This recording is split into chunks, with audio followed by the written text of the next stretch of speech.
నమస్కారం అండి. మనం ఇప్పుడు జాస్తి రమాదేవి గారు రచించిన 'విధి వంచిత' అనే కథను విందామా? తలుపు మీద దబదబా బాదిన చప్పుడయింది. తల దువ్వుకుంటున్న సంపూర్ణ చేతిలో దువ్వెంత అలానే వచ్చి తలుపు తీసింది. ఒక్కసారి బ్రాందీ వాసన గుప్పుమంది. వచ్చింది రాఘవ కాదు. ఎవరు కావాలి? సంపూర్ణ ముందు వేసుకున్న జడ అల్లుకుంటూ అడిగింది. ఈ ఇంట్లో ఓ అమ్మాయి ఉంది, ఆమె కావాలి. అతను బాగా తాగి ఉన్నా సవ్యంగానే మాట్లాడుతున్నాడు. ఈ ఇంట్లో ఉండే అమ్మాయిని నేనొక్కదాన్ని. మా వారు బజారు వెళ్ళారు. అతని వైపు ఆశ్చర్యంగా చూస్తూ జవాబిచ్చింది సంపూర్ణ. అతను మరో ఇంటికి వెళ్ళబోయి పొరపాటున ఇటొచ్చాడేమో అనుకుంది. ఈ ఇంట్లో ఉండేది సంపూర్ణ అని రాఘవ చెప్పాడు. రాఘవకి నేను డబ్బిచ్చాను సంపూర్ణ కోసం. అతను నిర్భయంగా చెప్తున్నాడు. సంపూర్ణ అవాక్కయింది. ఏమిటి తను మాట్లాడేది? అది నిజమా? నిజం కాకపోతే అంత ధైర్యంగా వచ్చి తలుపెందుకు కొడతాడు? చివరికి రాఘవ తననిలా ఆ పైన ఆలోచించలేకపోయింది సంపూర్ణ. కొండ తిరిగి తల మీద పడుతున్నట్లు, రక్తం సలసలా మరిగి ఆవిరైపోతున్నట్లు, తలలోని నరాలన్నీ ఎవరో చేతులతో నొక్కేస్తున్నట్లు ఏమిటేమిటో అయిపోతోంది సంపూర్ణకి. నేనే సంపూర్ణని, కానీ నేను అలాంటి దాన్ని కాదు. సంపూర్ణ గొంతు పెగుల్చుకుని హీనస్వరంతో అంది. మరునిమిషం కళ్ళల్లో గిర్రును నీళ్లు తిరిగాయి. దోసిట్లో ముఖం దాచుకుంది. మిమ్మల్ని బలవంతం చేయాల్సిన అవసరం నాకు లేదు. రాఘవ మాటలు నమ్మి ముందుగా డబ్బిచ్చాను. చేతిలో డబ్బుండాలే గాని మీరు కాకపోతే ఇంకొకరు. మిమ్మల్ని బాధ పెట్టినట్లున్నాను, సారీ. అతను గబగబా అడుగులేసుకుంటూ వెళ్ళిపోయాడు. సంపూర్ణ తలుపులు మూసేసి మంచం మీద వాలిపోయింది. అంతవరకు బిగపట్టుకున్న దుఃఖం ఉప్పెనలా ముంచుకొచ్చింది. పెద్ద గండం తప్పిపోయినట్లుంది. ఎక్కడ పుట్టింది తను? ఎలా పెరిగింది? చివరికి ఇలా తన జీవితం చీకటి మెట్ల మీదుగా జారి ఏ అగాధంలోకి పడబోతోంది? భయంతో సంపూర్ణ గుండెలు ఎగిరెగిరి పడుతున్నాయి. నీళ్లు నిండిన కళ్లకు భవిష్యత్తు అంధకారంగా అగమ్యగోచరంగా కనిపిస్తోంది. సంపూర్ణ కళ్ళు మూసుకుంది. రాలిన ముత్యాల్లా టపటపమంటూ చేతి మీద పడినాయి కన్నీళ్లు. తన జీవితం ఇలా కావడానికి కారకులెవరు? తనా? సుదర్శనమా? రాఘవా? లేక భగవంతుడా? సంపూర్ణ ఆలోచిస్తోంది. ఎస్ఎస్సి పాస్ అయిన సంపూర్ణని కాలేజీలో చేర్పించడానికి తండ్రి రామ్మూర్తి చాలా ఆలోచించాడు.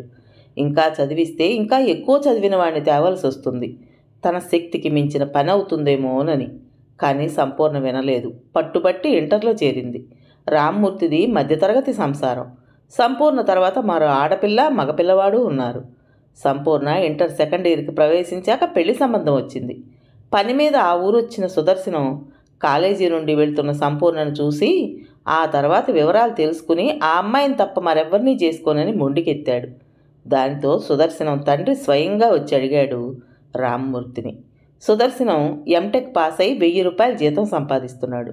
తండ్రి కూడా పేరున్న కంపెనీలో జనరల్ మేనేజర్. బాగా కలిగిన కుటుంబం.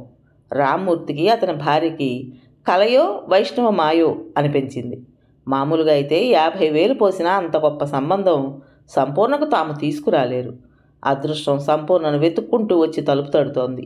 ఉబ్బి తబ్బిబ్బైపోయారు. సంపూర్ణ మొదట్లో పెళ్ళొద్దు, చదువుకుంటాను అని మొరాయించినా సుదర్శనం ఫోటో చూశాక మళ్ళీ మాట్లాడలేదు. అందము, ఐశ్వర్యం, చదువు అన్నీ ఉన్న సుదర్శనం తనని కోరి పెళ్ళాడటం సంపూర్ణకి వింతగానూ గర్వంగానూ అనిపించింది. శ్రావణ మాసంలో సంపూర్ణ పెళ్లి జరిగిపోయింది. తననేమీ కట్నం అడగలేదని రామ్మూర్తి శక్తికి మించి ఖర్చు పెట్టి వైభవంగా వియ్యంకుడి తాహతుకు తగినట్లుగానే చేశాడు పెళ్లి. అప్పైనా అతనికి బాధ అనిపించలేదు. వచ్చిన వాళ్ళంతా చక్కని జోడి అని మెచ్చుకున్నారు. సాటి ఆడపిల్లలు సంపూర్ణ అదృష్టానికి ఈర్ష్యపడ్డారు.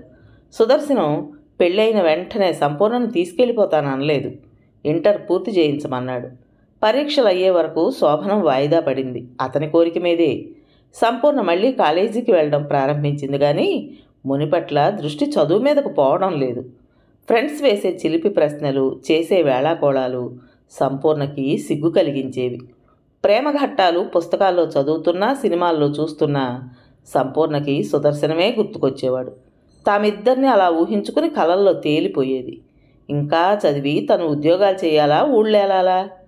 పుస్తకంలో భర్త ఫోటో పెట్టుకుని గంటల తరబడి చూస్తూ కూర్చునేది. ఎలాగైతేనే రోజులు సంవత్సరాల్లా గడిచి ఆ పరీక్షలు కాస్త అయిపోయినాయి. సంపూర్ణ హాయిగా నిట్టూర్చింది.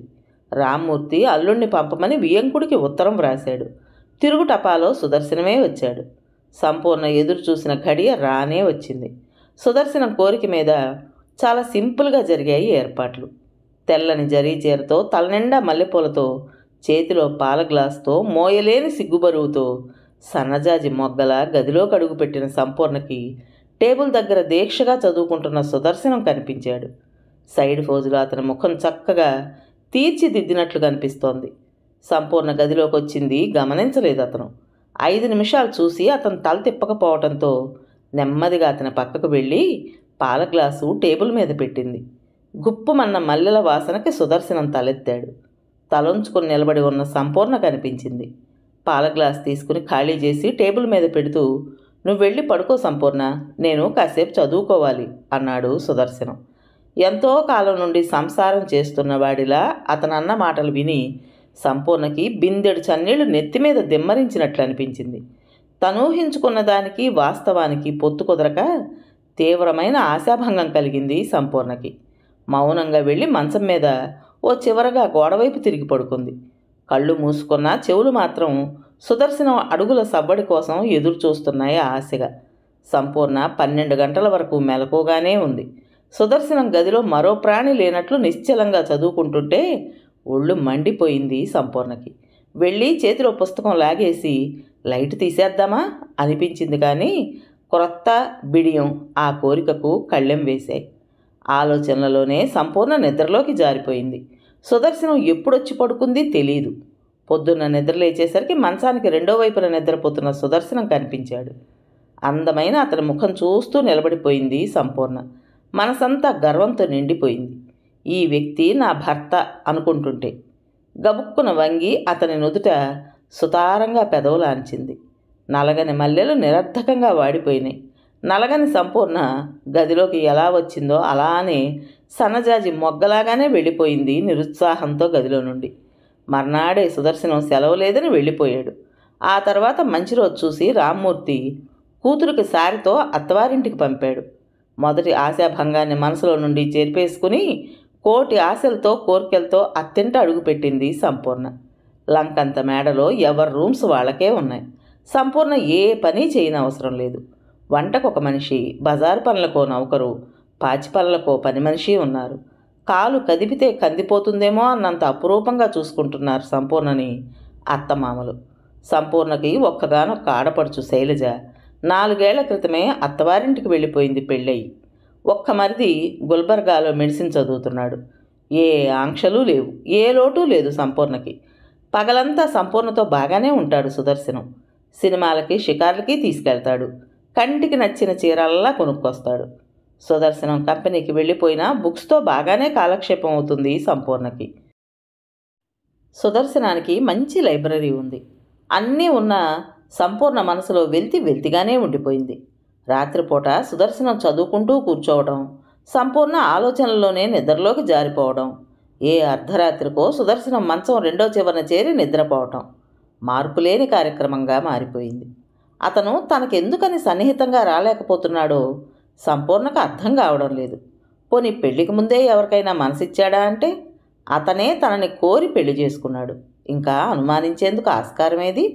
సంపూర్ణకి చీకటి రాత్రులు, వెన్నెల రాత్రులు అన్నీ ఒకే రకంగా గడిచిపోతున్నాయి చీకటిగా.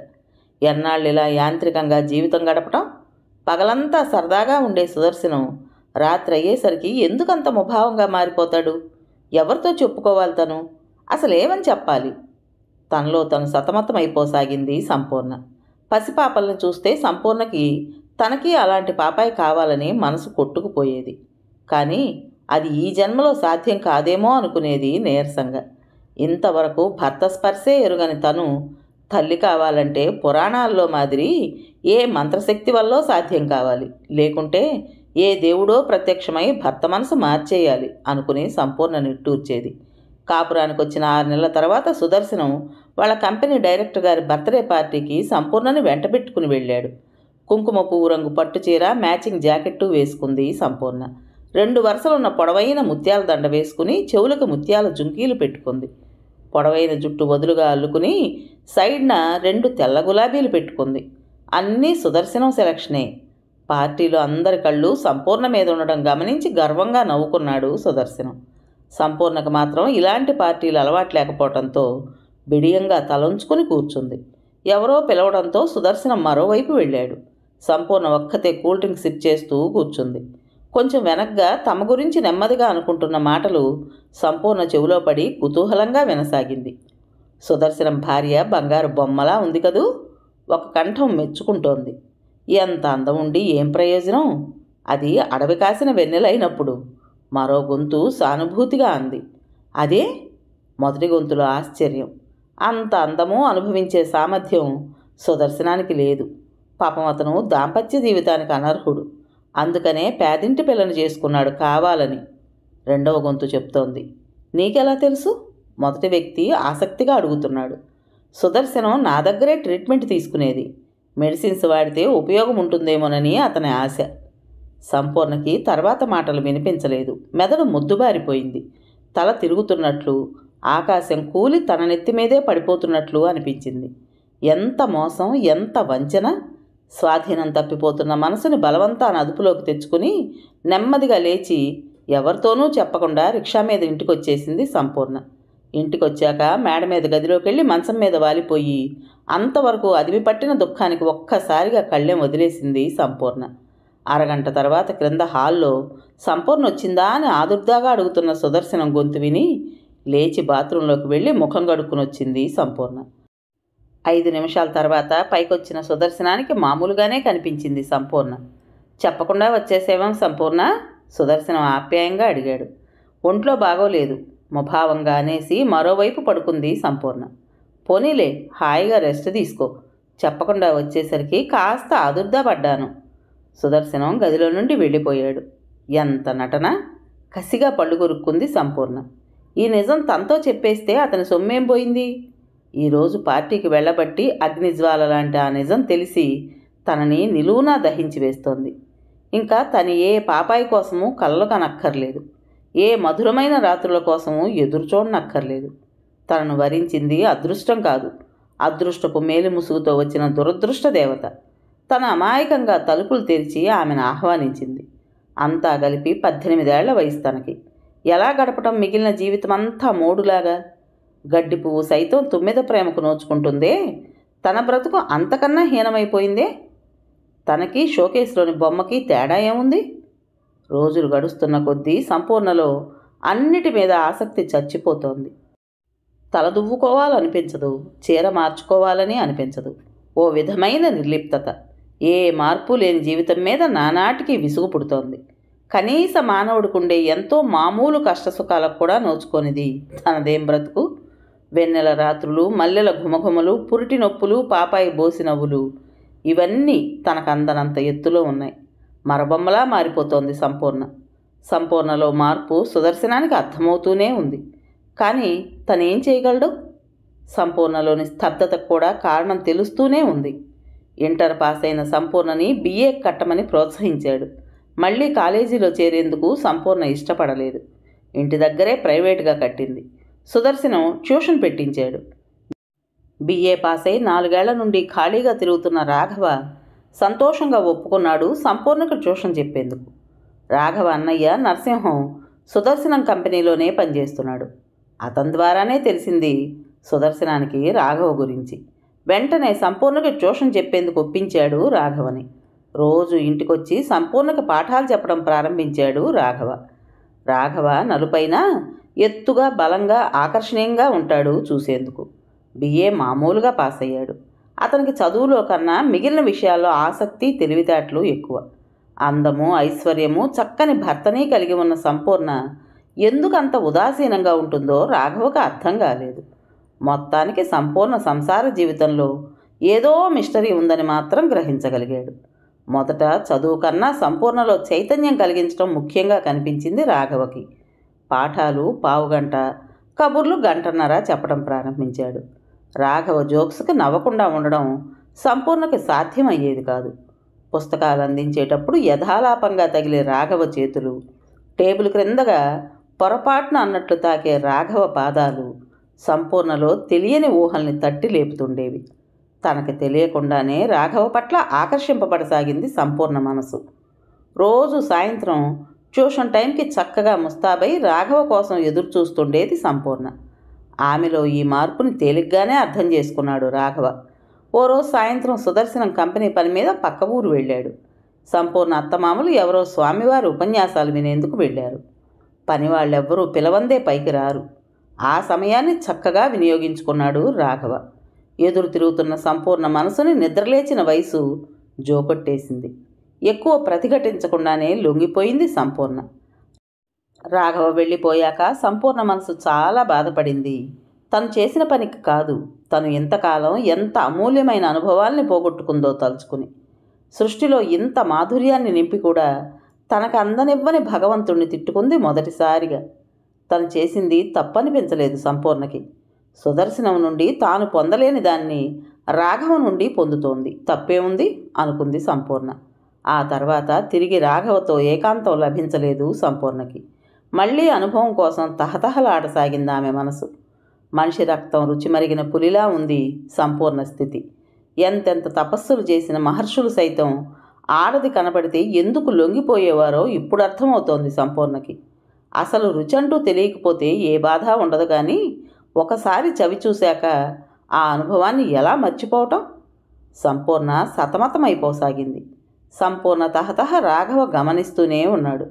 రోజు ఏకాంతం దొరికేట్లయితే సంపూర్ణ తన కోసం ఇంతగా ఆరాటపడేది కాదు. వియోగం విరహాన్ని పెంచుతోంది. బంగారు పిచ్చుకలాంటి సంపూర్ణ తనకింత తేలిగ్గా దొరకటం రాఘవకి చాలా సంతోషం కలిగించింది. దాంపత్య జీవితంలో భర్త వల్ల సంపూర్ణ సంతృప్తి పొందలేకపోతోందనుకున్నాడు రాఘవ. కానీ సంపూర్ణ అసలు అనాఘ్రాత పుష్పం అన్న విషయం ఊహించలేకపోయాడు అతను. సంపూర్ణ ఒంటి మీద బోలెడు నగలున్నాయి. సంపూర్ణని తనతో తీసుకుని పోతే ఆ నగలన్నీ కరిగేలోగా తనకు ఉద్యోగం రాకపోతుందా? తను రమ్మంటే సముద్రంలోకైనా కళ్ళు మూసుకుని వచ్చేసేలా ఉంది సంపూర్ణ. రాఘవ బుర్ర చురుగ్గా పనిచేయసాగింది. రాఘవ నమ్మకం నిజమే అయింది. అడగ్గానే కళ్ళు మూసుకుని ఒప్పుకుంది సంపూర్ణ. సంపూర్ణకు ఆ క్షణంలో తల్లి, తండ్రి, అత్తమామలు, సుదర్శనం, వారి ప్రేమ, తన అంతస్తు, ఐశ్వర్యం ఇవేవీ గుర్తుకు రాలేదు. ఒక్క రాఘవే కనిపించాడు లోకమంతా. అతనితో తను పంచుకోబోయే స్వర్గం లాంటి భవిష్యత్తు మీదే ఉంది చూపంతా. అది ప్రేమ? ఏమో, సంపూర్ణకే తెలియదు. అర్ధరాత్రి వేళ సుదర్శనానికి మెలకువ రాకుండా నెమ్మదిగా లేచి సూట్ కేసు తెరిచి తను సర్దినవన్నీ సరిగా ఉన్నాయో లేదో చూసుకుని తాళం వేసి ఇటు తిరిగి చూస్తూనే స్తంభించిపోయింది సంపూర్ణ. అడుగు పడలేదు. సుదర్శనం కుర్చీలో కూర్చుని సిగరెట్ త్రాగుతున్నాడు. నీకు కావలసినవి ఇంకేమైనా ఉంటే తీసుకో సంపూర్ణ. అతని మాటల్లో కోపం లేదు. సంపూర్ణ పట్టుబడిన దొంగలా తలవంచుకుంది. సుదర్శనంలో ఆ ఒక్క లోపము తప్ప మరేమీ లేదు. కానీ ఎన్నున్నా ఏం లాభం? అసలు స్త్రీ కోరుకునేది లేనప్పుడు తనేమైనా యోగినా కోరికల్ని చంపుకునేందుకు? రక్తమాంసాలున్న మనిషి, ఉప్పు కారం తినే శరీరం, తనకేం కర్మ జీవత్యవంలా పడి ఉండడానికి? సంపూర్ణకి ధైర్యం వచ్చింది. నాకు తెలుసు సంపూర్ణ, ఇలాంటి రోజు ఒకటి వస్తుందని, కానీ ఇంత త్వరగా వస్తుందనుకోలేదు, అంతే. నీ కొత్త జీవితం సుఖంగా సాగాలని కోరుకుంటున్నాను సుదర్శనమే అన్నాడు. అతడి గొంతులో ఆవేదన తొంగి చూసింది. సంపూర్ణ అలానే నిలబడిపోయింది బొమ్మల. ఒక్క మాటిస్తున్నాను సంపూర్ణ, మరో స్త్రీకి నీలా వెళ్ళిపోయే పరిస్థితి రానివ్వను. నా జీవితంలో నువ్వే మొదటిదానివి, ఆఖరిదానివి కూడా. పరువు కోసమని, నాకు ఓ భార్య ఉందని నలుగురిలో చెప్పుకోవటం కోసమని నీ మెడలో తాళి కట్టాను. కానీ తర్వాత తెలిసొచ్చింది నాకు నేను చేసింది ఎంత పొరపాటు పను. హృదయం ఉంటే నన్ను క్షమించు సుదర్శనం పశ్చాత్తాపంతో అన్నాడు. సంపూర్ణకి అదంతా మంచితనం అనిపించలేదు, చేతగానితనం క్రింద కనిపించింది. కొంచెం జాలి కలిగింది అతని మీద. మరొకరైతే చేతిలో సూట్ కేసు లాక్కుని ఆ చెంప ఈ చెంప వాయించి కాళ్ళు చేతులు కట్టేసి ఓ మూల పారేసేవారు. ఏమో, మరొకరైతే అసలు ఇలా చేయవలసిన అవసరమే వచ్చేది కాదేమో. అయినా ఏ ధైర్యంతో సుదర్శనం తనను ఆపగలడు? తను ఎందుకని వెళ్ళిపోతోందో అతడికి తెలియకపోతే కదా. మీ ఔదార్యానికి నా కృతజ్ఞతలు. దీనికి ప్రతిగా నేను మీకేం చేయగలను? ఒక్క హామీ ఇవ్వగలను. ఎలాంటి పరిస్థితుల్లోనూ మీ రహస్యం నా నుండి బయటకు పోనివ్వను. ఏ పరువు కోసమని మీరు ఈ పెళ్లి చేసుకున్నారో ఆ పరువును నా వెంట పెట్టుకుని పోతున్నాను. క్షమించండి. తలొంచుకుని ఎలానో ఈ 4 మాటలు అనేసింది సంపూర్ణ. నీకు భవిష్యత్తులో నా వల్ల ఏ సహాయం అవసరమైనా నిస్సంకోచంగా అడుగు సంపూర్ణ. నాకు చేతనైనంత వరకు చేస్తాను. సుదర్శనం లేచి బీరువాలో నుండి డబ్బు తీసి సంపూర్ణ పర్సులో ఉంచాడు. మరొక్క నిమిషం ఆగితే ఆ మంచితనం ముందు తను లొంగిపోతానేమోనని భయం వేసింది సంపూర్ణకి. కృతజ్ఞతాపూర్వకంగా అతని వైపు చూసి బయటకు నడిచింది సంపూర్ణ. సంపూర్ణ ఇల్లు దాటింది. సుదర్శనం జీవితం నుండి, ఆ ఇంటి నుండి శాశ్వతంగా నిష్క్రమించింది. స్టేషన్లో రాఘవ తన కోసమే ఎదురు చూస్తూ ఉండడం కనిపించి పొంగిపోయింది. సంపూర్ణ కళ్ళల్లో కోటి కాంతులు విరిశాయి. అతనితో తను కోరుకున్న కొత్త జీవితం కోసం కొత్త మనసుతో, కొత్త కోరికలతో, నమ్మకంతో, ధైర్యంతో రాఘవ చేయందుకుని రైలెక్కింది సంపూర్ణ. రాఘవ సంపూర్ణల జీవితం సాదాగా ప్రారంభమైంది. మామూలు జీవితం రాఘవకు అలవాటే. నిజం చెప్పాలంటే పూర్వం కన్నా అతనికి ఇప్పుడే బాగుంది. సంపూర్ణ తెచ్చిన డబ్బు చేతి నిండా ఉంది. ఇంకా నగలున్నాయి. సంపూర్ణకు కూడా ఈ జీవితం హాయిగానే ఉంది. ఐశ్వర్యం లేకపోయినా పుట్టింట్లోనూ అదే మోస్తరు జీవితం గడిపింది తను. మధ్యలో వచ్చిన ఐశ్వర్యం కలలా కరిగిపోయింది. కాదు, తను చెరిపేసుకుంది. 2 నెలలు సుఖంగా గడిచిపోయాయి. డబ్బు అయిపోవస్తున్నా నగలు ధైర్యాన్ని ఇస్తున్నాయి. రాఘవ ఉద్యోగ ప్రయత్నాలు చేస్తూనే ఉన్నాడు. కనీసం 2nd క్లాస్ అయినా లేని BA డిగ్రీకి ఉద్యోగం ఎవరిస్తారు? ఆర్థిక సమస్య కన్నా ముందు సంపూర్ణకు మరొక కొత్త సమస్య వచ్చి పడింది. రాఘవ ధోరణి వింతగా మారింది. పడక చేరిన సంపూర్ణని ప్రశ్నలతో వేధించేవాడు. పడక మీద సుదర్శనం ఎలా ప్రవర్తించేవాడు? మొరటుగానా లేక సున్నితంగానా? ఎక్కడెక్కడ ముట్టుకునేవాడు? ఎలా ముట్టుకునేవాడు? ఏం చేసేవాడు? సంపూర్ణ గుండెల మీద చేతులు వేసి నొక్కుతూ, ఇక్కడ సుదర్శనం చేతులు వేస్తే నీకేమనిపించేది, ఇప్పుడేమనిపిస్తుంది అని అడుగుతూ సమాధానం కోసం రాఘవ బలవంతం చేస్తుంటే సంపూర్ణకి ప్రాణం చచ్చిపోతున్నట్లు అనిపించేది. అవన్నీ సుదర్శనం చేస్తే తనిలా రావాల్సిన అవసరం ఏముంది? మగవాడన్న అర్హత తప్పితే రాఘవ ఎందులోనూ సుదర్శనంతో సరిపోడు. నక్కకి నాగలోకానికి ఉన్నంత తేడా ఉంది. నిజం చెప్పేద్దామంటే వచ్చేస్తూ తను సుదర్శనానికి ఇచ్చిన మాట గుర్తుకొచ్చి మౌనం వహించేది సంపూర్ణ. అసలే అతన్ని గురించి హేళనగా మాట్లాడే రాఘవ మరింత చులకనగా మాట్లాడు. సుదర్శనం గురించి అసలు విషయం చెప్తే సంపూర్ణ మౌనం రాఘవకి కోపం తెప్పించేది. ఆ కోపాన్ని మరో రకంగా చూపించేవాడు. సంపూర్ణ బుగ్గలు రక్తం వచ్చేలా కొరికేవాడు. ఈ హింసాత్మకమైన శృంగారం భరించలేక సంపూర్ణ విలవిల్లాడిపోయేది. చీకటి పడుతుందంటేనే సంపూర్ణకి గుండెల్లో రైళ్లు పరిగెత్తేవి. కాలం గడిచిపోతూనే ఉంది. రాఘవ ఉద్యోగాల కోసం తిరుగుతూనే ఉన్నాడు. నగలు ఒక్కటొక్కటే కరిగిపోతూనే ఉన్నాయి. సంపూర్ణ రాఘవ పశుత్వాన్ని భరిస్తూనే ఉంది. ఇప్పుడిప్పుడే సంపూర్ణకి సుదర్శనం, తల్లి, తండ్రి, అత్తమామలు అందరూ గుర్తుకొస్తున్నారు. తన సుఖం కోసం వారికి చేసిన ద్రోహం, శాశ్వతంగా ఆ కుటుంబాల మీద పడిన మచ్చ గుర్తుకొస్తున్నాయి. మనసు మదన పడుతోంది. రాఘవకి సంపూర్ణ మీద మోజు తగ్గిపోతోంది. మనసు కొత్త రుచుల్ని వెతుకుతోంది. చేతిలో డబ్బుంది. ఫ్రెండ్స్ దొరికారు. త్రాగటం, తిరగటం అలవాటైంది. అతని బయట తిరుగుళ్ళు సంపూర్ణ ప్రాణానికి కాస్తంత తెరిపినిచ్చాయి. అప్పుడప్పుడు తాగొచ్చి తనడం మొదలైంది. మరో 4 నెలలకి సంపూర్ణ మెడలో పసుపు తాడు మాత్రం మిగిలింది. చేతిలో డబ్బు లేక రాఘవకి మందు దొరకడం లేదు. పిచ్చెక్కినట్లు ఊరంతా తిరుగుతున్నాడు. రాఘవ మందు గురించి దిగులు పడుతుంటే సంపూర్ణ భవిష్యత్తు గురించి దిగులు పడుతోంది. సంపూర్ణకిప్పుడు తరచూ సుదర్శనం గుర్తుకొస్తున్నాడు. పాపం, నిజం తనతో చెప్పలేక తనలో తను అతనెంత బాధపడ్డాడో అనిపిస్తుంది ఇప్పుడు ఆలోచిస్తుంటే. అతను మాత్రం మనిషి కాదు? అతనికి మాత్రం అందరిలా ఉండాలని ఉండదు? కోరికల్ని తీర్చుకునే శక్తి లేక అతనెంత నలిగిపోయేవాడో సానుభూతిగా అనుకుంటుంది సంపూర్ణ అతని గురించి. ఏది ఏమైనా 1.5 సంవత్సరం తర్వాత తను రాఘవతో రావడం గొర్రె కసాయివాణ్ణి నమ్మటం వంటిదేనని అర్థమైంది సంపూర్ణకి. కానీ అప్పటికే చాలా దూరం వచ్చేసింది తను. చావో బ్రతుకో ముందుకు వెళ్ళి తేల్చుకోవాలి తప్ప వెనక్కి తిరిగి వెళ్ళే అవకాశం లేదు. ఇలాంటి పరిస్థితిలోనే రాఘవ పంపిన వ్యక్తి సంపూర్ణ కోసం వచ్చాడు. తలుపు మీద ఫెడేల్మని తన్నిన చప్పుడు విని సంపూర్ణ తుళ్ళిపడింది.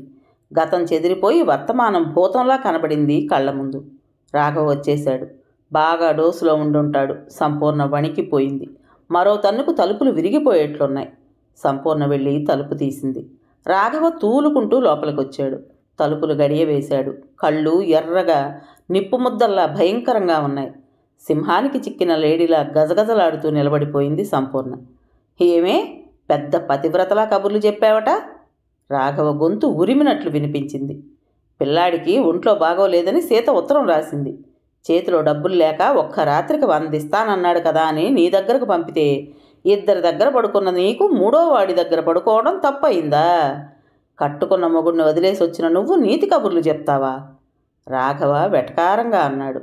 సంపూర్ణ తెల్లబోయి చూసింది. సీత ఎవరు, పిల్లాడేమిటి? రాఘవ ఏం మాట్లాడుతున్నాడో అర్థం కాలేదు. సీత ఎవరు? గొంతు పెగుల్చుకుని అడిగింది. సీత నీకు తెలియదు కదూ, నా భార్య, నా కొడుకు తల్లి, రాఘవ తాపీగా చెప్పాడు. మీకు పెళ్ళయిందా? నిర్ఘాంతపోతూ అడిగింది సంపూర్ణ. ఆహా, అయి కూడా 5 ఏళ్ళయింది. తొలిచూపులోనే నిన్ను వలిచాను, నువ్వే నా పెళ్ళానివనుకుంటున్నావా? రాఘవ ఎగతాళిగా నవ్వాడు. సంపూర్ణకు ఒళ్ళు మండిపోయింది. ఎంత మోసం, ఎంత దగ! మాట మాత్రం తనతో చెప్పలేదు ఇంతవరకు. భార్య కొడుకు ఉండగా తననిలా తీసుకురావడంలో అతని ఉద్దేశం ఏమిటి? ఇంతకాలం భార్యాభర్తల మధ్యన ఉత్తరాలు నడుస్తూనే ఉన్నాయన్నమాట. సంవత్సరంన్నరకే 2,000 డబ్బు, 10,000 రూపాయల బంగారము హరించుకుపోవడంలో గల అంతరార్థం ఇప్పుడు అర్థమవుతోంది సంపూర్ణకి. సగం పైనే భార్యకి పంపించుంటాడు తేలిగ్గా. పైగా అతని కొడుకు వైద్యానికని తను ఒళ్ళు అమ్ముకోవాలా? ఎంత దారుణం! సంపూర్ణకి తననెవరో నిప్పుల్లో పెట్టి కాలుస్తున్నట్లుంది. అసహ్యంగా చూసింది రాఘవ్ వైపు. రాఘవ అదేమీ గమనించటం లేదు. ఏం పొగరు దీనికి! ఏం చూసుకుని ఈ నీలుగుడు? మార్కెట్లో పెడితే తేలిగ్గా వేలకు వేలు సంపాదిస్తుంది అనుకున్నాడు తను. మొదట్లోనే ఇదిలా ముండికెత్తితే ముందు ముందు తన కలలు ఫలించేదెలా? రాఘవ చేతిలో బెల్టు సంపూర్ణ శరీరం మీద చెళ్ళున మురిగింది. సంపూర్ణ కెవ్వుమంది. బాధతో లొంగ చుట్టుకుపోయింది. దెబ్బ మీద దెబ్బ అలా పడుతూనే ఉంది. తెల్లని శరీరం మీద ఎర్రని వాతలు తేలి రక్తం చిమ్ముతోంది అక్కడక్కడ. సంపూర్ణ తెలివి తప్పి పడిపోయింది. రాఘవ బెల్ట్ అవతలికి విసిరి దెబ్బతో రోగం కుదరాలి అనుకున్నాడు, నేల మీద చాప చుట్టలా పడి ఉన్న సంపూర్ణ వైపు కోపంగా చూసి. ఇది వింటుందో, దీని బాబు వింటాడో తేలాలి అనుకుంటూ వెళ్ళి మంచం మీద పడి హాయిగా నిద్రపోయాడు రాఘవ. అర్ధరాత్రి వేళ తెలివి వచ్చింది సంపూర్ణకి. మరలో పెట్టి తిప్పినట్లు ఒళ్ళంతా పచ్చిపుండులా ఉంది. పుట్టి బుద్ధిరిగినాక ఇన్ని దెబ్బలు ఏనాడూ తినుండలేదు తను. అన్నిటికన్నా బాధగా ఉంది సుందరమైన జీవన కలశం తన చెయ్యి జారి ముక్కలు చెక్కలైందన్న విషయం. అదే సంపూర్ణకి రెట్టింపు బాధను కలిగిస్తోంది. ఇంకా తన పతనం ఎంతో దూరంలో లేదు. మొదటి జారుడు మెట్టు మీద నిలబడి ఉంది తను. రాఘవ తనని చెయ్యి పట్టుకుని క్రిందికి లాగేస్తున్నాడు. అలా జారి జారి ఏ అగాధంలోనో పడిపోతుంది తను. కుక్కలు చింపిన విస్తరైపోతుంది బ్రతుకు. రాఘవకి తగిన బుద్ధి చెప్పాలి. కసితో, అసహ్యంతో, పగతో మండిపోతోంది సంపూర్ణ మనసు. ఎక్కడలేని తెగువ వచ్చేసింది. నెమ్మదిగా లేచి కూజాలో నీళ్లు గ్లాసులోకి వంపుకొని గటగటా త్రాగేసింది. లైట్ వెలుగుతూనే ఉంది. రాఘవ మంచం మీద పడి దున్నపోతులా నిద్రపోతున్నాడు గురకలు పెడుతూ. సంపూర్ణ ఓ నిమిషం ఆలోచించి బట్టలు ఆరేసుకునే వైర్లు ఊడ తీసుకొచ్చి రాఘవ కాళ్ళు చేతులు మంచానికి బిగించి కట్టేసింది. మరో త్రాడు సంపాదించి పొట్ట మీద నుండి లాగి మంచం అడుగున కట్టింది. రాఘవ అటూ ఇటూ కదిలేందుకు వీలు లేకుండా. అంత చేస్తున్నా రాఘవ నిద్రపోతూనే ఉన్నాడు మత్తుగా. సంపూర్ణ ఓ మూల పడేసున్న బెల్ట్ తీసుకుంది చేతిలోకి. కసికొద్దీ చెళ్ళున బాదింది రాఘవ కాళ్ల మీద. రాఘవ చటుక్కున కళ్ళు తెరిచాడు. మొదట నిద్రమత్తులు అతనికి ఏమీ అర్థం కాలేదు. కళ్ళు నులుముకోబోయాడు. చేతులు కదల్లేదు. మరో దెబ్బ తొడల మీద పట్టంతో రాఘవ మత్తు వదిలిపోయింది. జరుగుతున్నదేమిటో బుర్రకెక్కసాగింది. ఎదురుగా సంపూర్ణ రేగిన జుట్టుతో, కమిలి వాచిపోయిన ముఖంతో, మండుతున్న కళ్ళతో, ఆవేశంతో ఎగిరెగిరి పడుతున్న గుండెలతో, చేతిలో బెల్టుతో మహంకాళిలా నిలబడి ఉంది. రాఘవ కదలబోయాడు కానీ కాళ్ళకి చేతులకి వైర్లు ఒరుసుకుని మంట పుట్టాయి తప్ప ఫలితం కనిపించలేదు. అప్పటి వరకు మెలకువరాని తన ముద్దు నిద్రని తిట్టుకున్నాడు అతడు మనసులోనే. అశక్తుడైపోయాడు. గుండెలు భయంతో కొట్టుకున్నాయి. సంపూర్ణ వాలకం చూస్తే తన ప్రాణం తీసేలా ఉంది. చచ్చ, ఎంత అవమానం! ఆడదాని చేతిలో తన్నులు తినడం. దీనంగా భయంగా చూశాడు సంపూర్ణ వైపు. అరవడానికి అభిమానం అడ్డొస్తుంది. సంపూర్ణ కరిగిపోలేదు. జాలి, దయ తుడిచిపెట్టుకుపోయినాయి సంపూర్ణలో. పిల్లినైనా గదిలో పెట్టి కొడితే ఎదురు తిరిగి గోళ్లతో రక్కేస్తుంది. అలానే ఉంది సంపూర్ణ పరిస్థితి. దెబ్బతిన్న ఆడపులిలా శవమెత్తిపోతోంది. నమ్మి సర్వమూ అర్పించినందుకు రాఘవ తనను తలపెట్టిన అన్యాయానికి సంపూర్ణకి పిచ్చెక్కిపోతోంది. కసికొద్దీ ఎడాపెడా బాధ సాగింది బెల్టుతో. దెబ్బ ఎక్కడ పడుతోంది చూడటం లేదు. కసి ఒక్కటే సంపూర్ణలో ఉంది. ప్రతీకారం ఒక్కటే సంపూర్ణకు తెలుస్తోంది. రాఘవ తలపెట్టిన దారుణమే సంపూర్ణ మనసును కాస్తోంది. ప్రేమ, అభిమానం ఇవేవి గుర్తుకు రావడం లేదు ఆ క్షణంలో. కొట్టి కొట్టి సంపూర్ణ చేతులు నొప్పి పుట్టాయి. తను తిన్న దెబ్బలకి రెట్టింపు వడ్డించాక కానీ తృప్తి కలగలేదు సంపూర్ణకి. బెల్టు దూరంగా విసిరేసింది రొప్పుతూ. మంచం మీద ఒళ్ళంతా వాతలతో చార్ల కట్టిన రక్తంతో తెలివి లేకుండా పడున్నాడు రాఘవ. సంపూర్ణ గ్లాస్తో నీళ్లు తెచ్చి అతడి ముఖాన చిలకరించింది. రాఘవ కళ్ళు తెరిచాడు. ఒళ్ళంతా మండిపోతోంది దెబ్బలకి.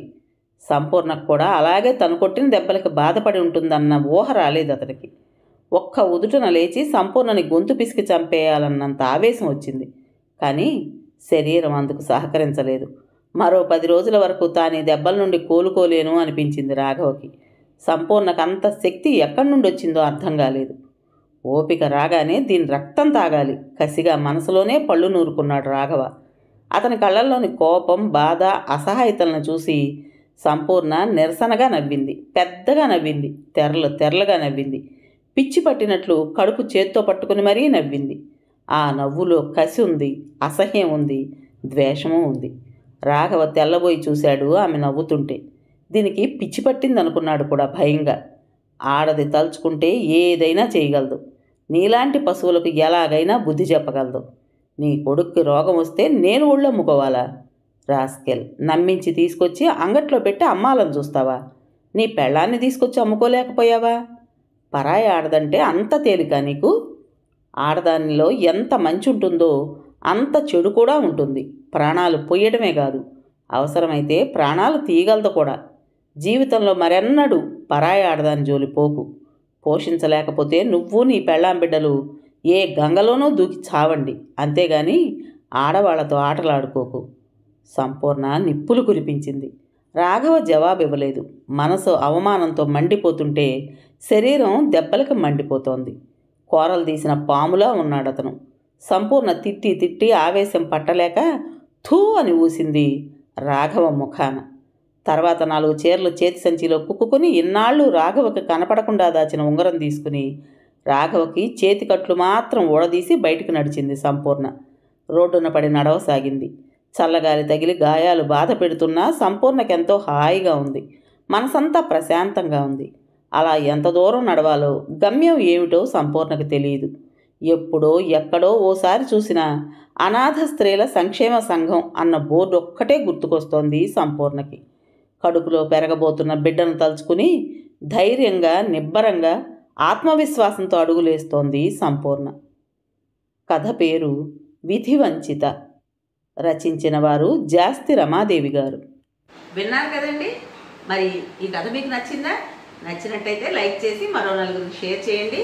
అలాగే ఇంత మంచి కథను మనకు అందించిన రచయిత్రి గారికి మనందరి తరపున మనస్ఫూర్తిగా ధన్యవాదాలు తెలియజేసుకుంటూ, కొత్త వాళ్ళు కనుక మన ఛానల్ని చూస్తున్నట్లయితే తప్పకుండా సబ్స్క్రైబ్ చేసుకోండి. రేపు మరో మంచి కథతో మీ ముందుకు వస్తాను. అప్పటి వరకు ఉంటానండి.